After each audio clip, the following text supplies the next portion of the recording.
And I tell you, really, that made me think, because I think we think that young people have hopes and dreams. Or you did when you were young, and then you either achieve them or you don't, and then you kind of wind down.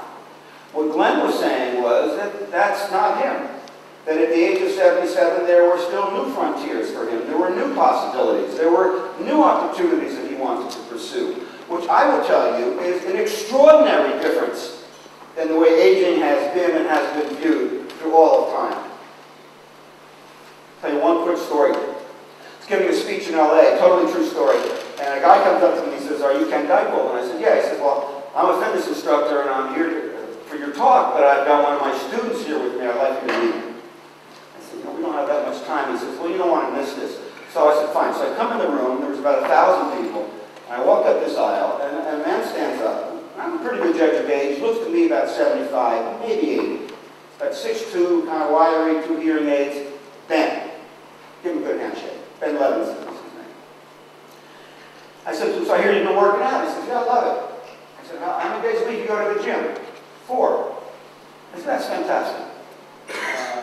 How long have you been doing this?" 2 years. I said, "Great." I said, "How come at this stage in your life you started working out?" He said, "Well, I wanted to have it all going on and, really be full of energy this stage of my life." I said, "That's great." I said, "How old were you when you started working out?" And he says, 100.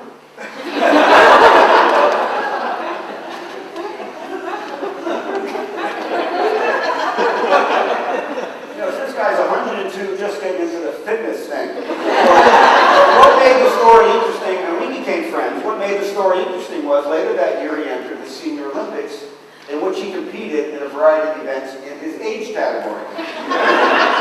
And in every category in which he competed, he set a new world's record. So he threw the shot put, whatever, 3 feet, nothing. New world's record. Ran the 50-yard dash, 10 minutes maybe. New world's record. And by the way, Ben passed away at 104 a couple of years ago. But what I realized when I see this was that this was a man from the future. That we think the new frontiers, and by the way, I've made my life of being relatively obnoxious to many people. So I'm not assuming you're going to agree with anything I'm going to say in this block of time, and that's okay, as long as we have the space to put out our views. I think we think that all the new frontiers are the new technology, or what the young people will do next, both of which are terribly fascinating. But for my nickel, the new frontier is the 60-year-old newlywed. It's the 75-year-old trying to figure out how to surf the internet. It's the 90-year-old falling in love or writing her first book of poems. It's the 93-year-old deciding that he wants to start a company. That frontier has never been realized before, or written about, or messaged, or languaged, or storied.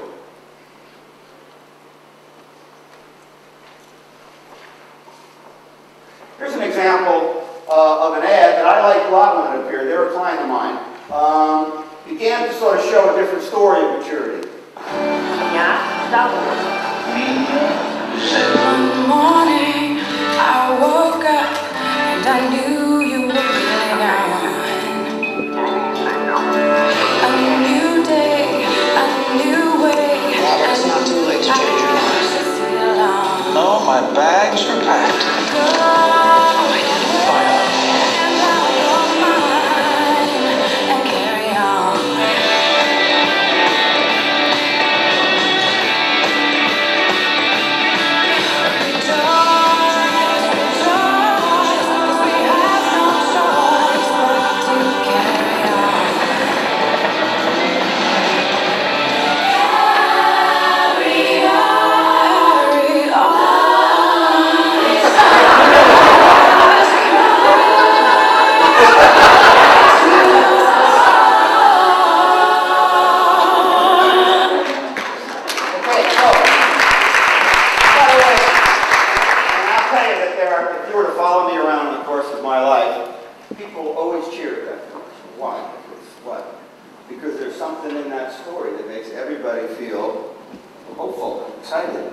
Possibility being expressed.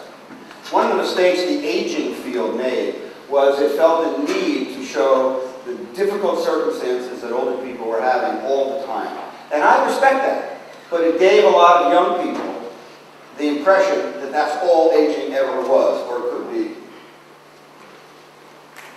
So my recommendation, be aspirational, not desperational. Now I respect showing the difficulties, but it doesn't much work in the marketplace. It just doesn't.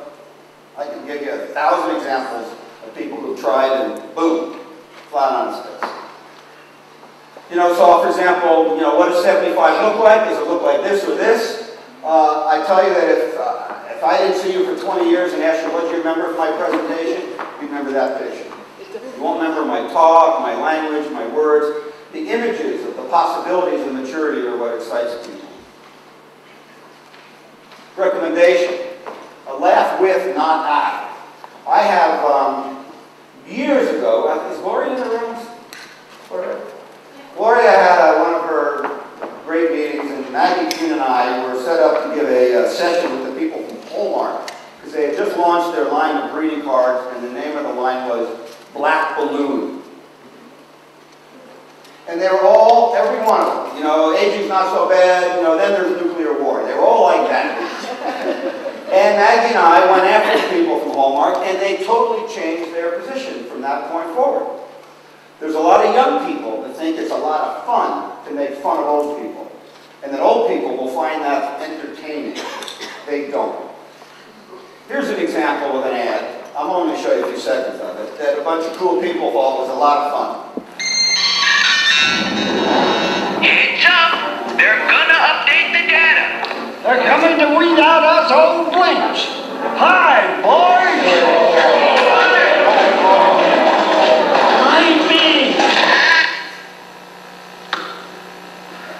Any old links in here? So there are racial groups that realize that their way of being, their way of living and thinking and feeling have been made fun of by television, by the media, and struck out. If you ever saw Spike Lee's Bamboozled, the segment again was staggering in the disrespect we had showed to African Americans for decades.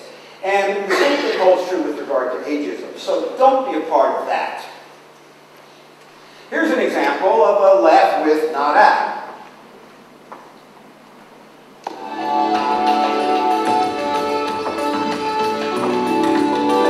I run 17 miles every morning.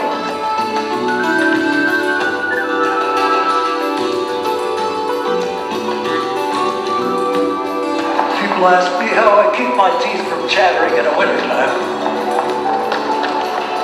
I leave with my locker.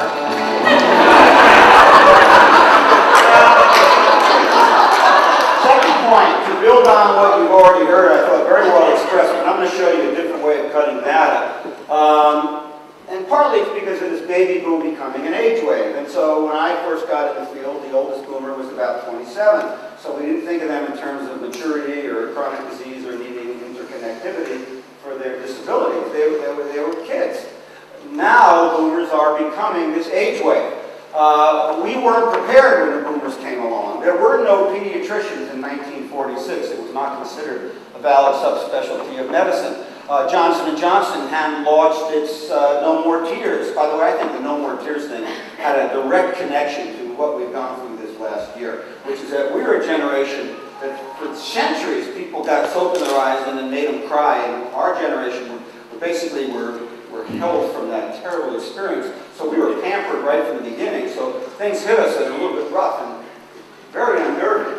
The boomers have gone a little bit crazy this last year because we've gotten a hit financially and psychologically, but it's not nearly as big a hit as our moms and dads had in their lives or our grandparents had in their lives. But from a marketplace point of view, J&J looked at their wound care script, which was an institutionally distributed product, and in 1951 reintroduced it under the name Band-Aid and made a fortune. With babies are our business, our only business. J&J was a strategic client of mine. Now they meet people's needs at every stage of life. So it's not a matter of we're going to go from being the young company to the old company. It's we can meet people's needs at every stage in life. The baby boom was a peculiar demographic fluke. There had been a baby bust, and then the war ended, the boys came home, 76 million kids. As you understand, there's now 78 million boomers due to in-migration. And then it was followed by another baby bust. People who happen to have products in front of this enormous baby boom were stunned to see the growth in their products. So if you were the Gerber family business, wow.